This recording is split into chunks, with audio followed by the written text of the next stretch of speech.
Hello everyone. इस video के अंदर हम चैप्टर 7 कोऑर्डिनेट ज्योमेट्री के बारे में बात करेंगे और इस वीडियो में हम सीखेंगे जो कि दो इम्पॉर्टेंट फार्मूलाज हैं उनके बारे में, जिसमें से पहला फार्मूला है हमारे पास डिस्टेंस फार्मूला एंड दूसरा है हमारे पास सेक्शन फार्मूला। जो ये वीडियो है वो 10 मिनट की रहेगी लगभग और इसके अंदर हम ये दोनों फार्मूला सीखेंगे और उन फार्मूलाज को एक एक न्यूमेरिकल के साथ भी सॉल्व करेंगे सो दैट हमारा एक बेसिक क्लियर हो जाए। देन जो नेक्स्ट वीडियो रहेगी उसमें हम एक्सरसाइज 7.1 करेंगे एनसीईआरटी की एंड आफ्टर दैट हम 7.2 करेंगे। चलिए अब हम मूव करते हैं आगे। डिस्टेंस फॉर्मूला हमारे पास ये जो कि है d equals to under root x2 minus x1 का square plus y2 minus y1 का स्क्वायर। अब ये x2 x1 square under root देख के घबराना नहीं है बिल्कुल। सबसे पहले हम नॉर्मली स्टार्ट करते हैं कि डिस्टेंस है क्या एक्चुअली बेसिकली और वो यहाँ पर कैसे यूज हो रहा है सब चीज़ के बारे में। अगर मैं नॉर्मली बात करूँ तो नॉर्मली हमारे पास अगर मुझे ये एक लाइन मैंने ड्रॉ करी है, ये स्ट्रेट नहीं हुई है बट सपोज कर लेते हैं हम कि स्ट्रेट है ना, मैथ्स के स्टूडेंट है, सपोज करना बहुत अच्छी तरीके से जानते हैं। तो हमने सपोज कर लिया कि ये स्ट्रेट एक लाइन है। अब अगर मुझे इस लाइन का डिस्टेंस मेजर करना है तो हम कैसे कर सकते हैं इसका डिस्टेंस मेजर। सिंपल सी बात है, हम स्केल लेंगे और स्केल को यहाँ पे रख के इसका डिस्टेंस मेजर कर लेंगे, वो हमारे पास आंसर आ जाएगा। लेकिन अगर हम बात करें ग्राफ पेपर की, ग्राफ पेपर पर अगर ये वाला पॉइंट है, जैसे हम छोटी क्लासेस में करते आए हैं कि हम ग्राफ पे ये कोऑर्डिनेट्स प्लेस करते हैं x1 y1 और x2 y2। अब मुझे इनके बीच का डिस्टेंस फाइंड करना है। अब इनके बीच का डिस्टेंस फाइंड हम देखा जाए ग्राफ पे भी हम स्केल से कर सकते हैं, बट उसमें इशू क्या है कि अगर मेरे पास ये वैल्यू ज़्यादा बड़ी है तो प्रॉब्लम आ जाएगी हमें कैलकुलेट करने में। उसके लिए हमारे पास आता है डिस्टेंस फॉर्मूला। अब वैसे तो डिस्टेंस फॉर्मूला की एक पर्टिकुलर डेरिवेशन है प्रॉपर, बट वो 10th क्लास के सिलेबस में नहीं है। तो मैं जो ये वीडियो बना रही हूँ मेनली 10th के परस्पेक्टिव से बना रही हूँ, तो इस वीडियो में हम डेरिवेशन नहीं करेंगे क्योंकि वो हमारे किसी भी काम के फिलहाल नहीं है। वो 11th में है, तो जब उससे रिलेटेड वीडियोस बनेंगी तब हम उसमें कर लेंगे। फिलहाल हमें सिर्फ ये देखना है कि हम डिस्टेंस निकालेंगे कैसे। तो हमें ये देखना है कि ये डिस्टेंस की नोटेशन हमने दे दी d और उसके लिए जो फॉर्मूला आता है वो क्या है, under root x2 minus x1 का square plus y2 minus y1 का स्क्वायर। x1 y1 ये है, x2 y2 ये है।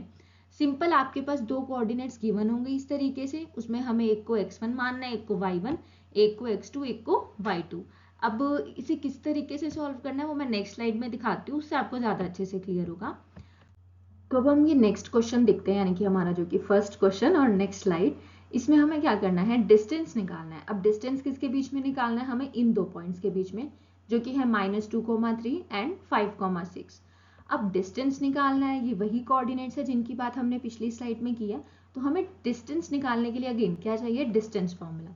अब डिस्टेंस फॉर्मूला हमने यहाँ लिखा हुआ है वो क्या है, under root x2 minus x1 पूरे का square plus y2 minus y1 पूरे का स्क्वायर। अब यहाँ पर हमें x1 y1 किसे मानने और x2 y2 किसे मानने, ये नेक्स्ट क्वेश्चन है। x1 y1 आप फर्स्ट वाले को मानेंगे, x2 y2 दूसरे को, और ऐसा कोई रूल नहीं है, आपकी मर्जी है। आप पीछे वाले को भी x1 y1 मान सकते हैं और पहले वाले को x2 y2। लेकिन एक चीज़ का ध्यान करना है, ज़्यादा एक्सपेरिमेंट नहीं करेंगे। कहीं आप ऐसा करें इधर को x1 मान रहे हो और इधर y2, वो नहीं होगा। दोनों या तो x1 y1 होंगे या फिर x2 y2 होंगे, इस चीज़ का ध्यान रखेंगे। तो यहाँ पर हमने लिखा है the given 2 points are x1 y1 और x1 y1 में हमने इक्वल में ये रख दिया फर्स्ट वाला। तो यानी कि यहाँ से हमारे पास x1 -2 है और y1 की वैल्यू हमारे पास 3 है। नेक्स्ट में x2 की वैल्यू हमारे पास 5 है और y2 की वैल्यू हमारे पास 6 है। अब फिर हमने डिस्टेंस फॉर्मूला लिखा। अब एक चीज़ और मैं यहाँ पे बताना चाहूँगी, ज़रूरी नहीं है आप x2 माइनस x1 करें, आप x1 माइनस x2 भी कर सकते हो, उससे आंसर में कोई भी फर्क नहीं आएगा। तो इसको लेके ज़्यादा स्ट्रेस नहीं लेना है। मेन क्या है, दोनों की x वाली चीज़ को सब्ट्रैक्ट करना और उनका स्क्वायर लेना है, फिर प्लस करना है दोनों की y वाली जो चीज़ है उसका स्क्वायर लेके, और फिर जो सम करने के बाद आता है उसका अंडर रूट, दैट्स इट। तो अब हम x2 x1 की वैल्यूज पुट करते हैं। अब यहाँ पर क्या है हमारे पास, x1 कितना है -2 और x2 कितना है 5। तो पहले x2 की जगह हमने क्या लिखा, 5। अब ये वाला पोर्शन मैंने यहाँ पे करा, देखिए x2 की जगह मैंने लिखा 5। अब बीच में माइनस का निशान है, वो निशान मैंने यहाँ लगाया माइनस का। देन मुझे क्या लिखना था, x1। अब x1 मेरा खुद -2 है, तो मैंने इसे यहाँ पे ब्रैकेट में लिख दिया ताकि अच्छे से समझ आ सके। अब माइनस माइनस क्या हो जाएगा, प्लस। तो ये क्या हो गया, 5 + 2। यहाँ पे एक ये एरर हुआ है, टाइपिंग एरर है। जो ये वाला प्लस है मैं यहाँ मार्क कर देती हूँ, ये वाला यहाँ पे प्लस की जगह इक्वल आएगा, तो इस चीज़ का आप एक बार देख लेना। आगे देखते हैं 5 + 2, यहाँ पर 5 + 2 का स्क्वायर आ गया प्लस y2 की वैल्यू कितनी है हमारे पास 6, तो यहाँ y2 की जगह हमने लिख दिया 6, बीच में माइनस का निशान, यहाँ माइनस का निशान, y1 की वैल्यू 3, यहाँ y1 की वजह 3 रख दी। इसका स्क्वायर 5 + 2 7, 7 का स्क्वायर 6 - 3, हमारे पास यहाँ पर भी एक टाइपिंग एरर हो गया है, तो वो भी कितना आएगा, ये आप यहाँ से काट देना 3, तो ये 3 इस पूरे का स्क्वायर। अब 3 का स्क्वायर हमारे पास कितना हो गया 9, 49 + 9 58, तो √58 हमारे पास क्या आ गया आंसर।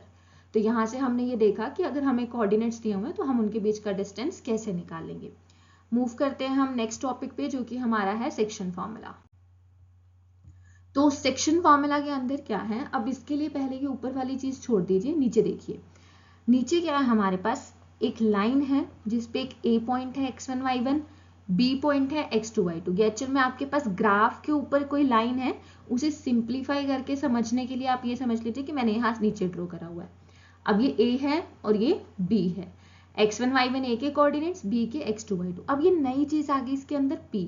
अब ये p क्या है हमारे पास, अब वो कह रहा है कि ये मेरे पास जो लाइन बनी है ना ए बी, मुझे इनके बीच में एक पॉइंट डालना है, और मुझे वो ना एक रेशो में, मतलब कि ऐसा होना चाहिए कि p थोड़ा सा a की तरफ है या ज्यादा a की तरफ है या कम b की तरफ है, वो चीज।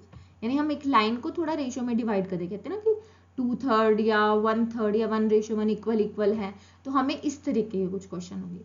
अब ये सेक्शन फॉर्मूला से रिलेटेड ना 2-3 टाइप के क्वेश्चन है, वो टाइप तो मैं यहाँ डिस्कस नहीं करूंगी, यहाँ मेरा मेन मोटिव आपको फॉर्मूला समझाने का है। टाइप हम जब एक्सरसाइज करेंगे तब अच्छे से डिस्कस करेंगे। फिलहाल इस फॉर्मूला को समझने के लिए और फॉर्मूला को याद रखने के लिए देखिए, a की वैल्यू है x1 y1, b की वैल्यू है हमारे पास x2 y2, और ये रेशो देगा वो हमें क्वेश्चन के अंदर, वो हमने मान ली m1 और दूसरी वाली मान ली m2। रेशो किस फॉर्म में होती है 2:3, 3:4, तो जो पहली है वो m1, दूसरे वाली को m2, और जो बीच में नया पॉइंट आ रहा है उसको हम क्या बोलेंगे xy। फिलहाल बस इसे माइंड में रखना है, कुछ हमें दे रखी होगी एक लाइन ए बी, उसके पॉइंट है, बीच वाला पॉइंट हमें निकालने को बोलेगा और वो रेशो दे देगा। फिलहाल एक टाइप ये है, इसको माइंड में रखिए।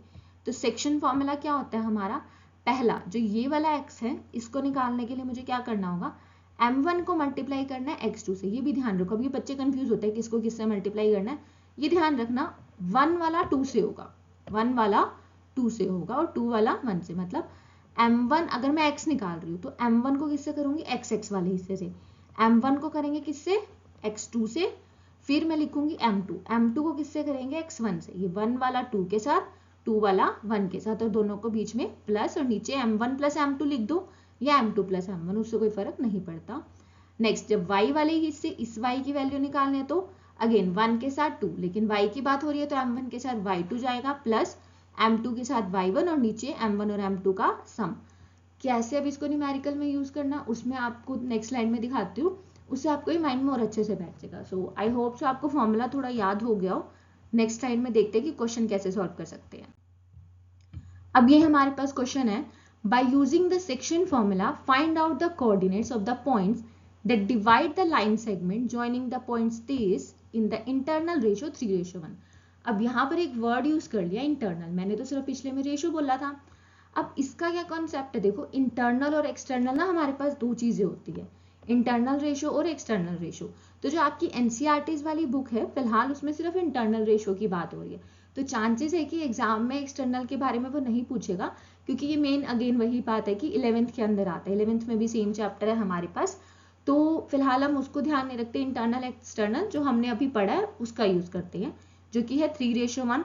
तो ये पहले वाला x1 y1 अगेन, दूसरे वाला x2 y2, और ये m1 m2। अब इसमें भी वही चीज है, हमने क्या लिखा, कोऑर्डिनेट्स दे रखे हैं हमें, ये इंटरनल रेशियो दे रखी है, ये बीच वाला पॉइंट जो हमें निकालना है ना, कोऑर्डिनेट्स एक पॉइंट का जो डिवाइड करता है, तो हमने उस पॉइंट को ले लिया p, जैसे हमें पीछे था। रिक्वायर पॉइंट ले लिया, अब उसका फॉर्मूला क्या है ये साइड में मेंशन कर दिया, x = m1 x2। अब देखिए कैसे करना है, m1 की वैल्यू कितनी है 3, तो सबसे पहले यहाँ लिखा 3 इंटू क्या करना है x2 की वैल्यू कितनी है 16, तो यानी कि 3 को किससे मल्टीप्लाई कर रहे हैं हम 16 से, बीच में क्या निशान आएगा प्लस का, फिर क्या आता है m2, यहाँ लिखा है m2 कितना है 1, तो यहाँ लिख दिया 1। अब फिर किससे मल्टीप्लाई करना x1 से, ये कितना है x1 है 8, तो उसको कर दिया 8 से मल्टीप्लाई, बाय में m1 + m2, मतलब नीचे जो रेशियो है उनका सम 3 + 1। तो यहाँ पे 16 3 ज़ा 48 प्लस 1 एंड 2 8 करेंगे 8, 48 प्लस 8 हो गया हमारे पास 56 डिवाइडेड बाई 4, इसको डिवाइड करेंगे तो x आ गया, यानी आधा क्वेश्चन हमारा सॉल्व हो गया। अब इधर देखिए y की वैल्यू के लिए ये formula m1y2 plus m2y1 divided by m1 plus m2। m1 की वैल्यू कितनी है हमारे पास 3, और उसके बाद हमें किसकी देखनी है y2 की वैल्यू। y2 की वैल्यू हमारे पास क्या होगी 5, बीच में प्लस का निशान, यहाँ भी प्लस का निशान, फिर क्या आता है m2 कितना है 1, तो यहाँ 1 लिख दिया, इंटू y1 की वैल्यू, y1 क्या है हमारा -3। अब 3 into 5 15, 1 into -3 plus minus minus, minus का 3, 15 माइनस 3 12, और 12 को अगर हम 4 से डिवाइड करेंगे तो हमारे पास क्या आ जाएगा 3। तो यहाँ पे हमारे पास x 14 आ गया और y की वैल्यू कितनी आ गई 3, तो हमारे जो कोऑर्डिनेट्स हो गए वो क्या आ गए 14,3। तो जो हमें आंसर निकालना था वो आ गया 14,3 इज द रिक्वायर्ड पॉइंट। तो यहीं पर हमारी ये जो वीडियो है उसका एंड होता है, जिसमें हमने डिस्टेंस और सेक्शन फॉर्मूला सीखा। आई होप सो आप सभी को समझ आया हो। अगर कोई भी डाउट है तो आप कमेंट कर सकते हैं और मुझसे पूछ सकते हैं। मैं श्योरली कोशिश करूंगी कि आपके जो भी डाउट्स होंगे उन्हें सॉल्व कर सकूं। Thank you.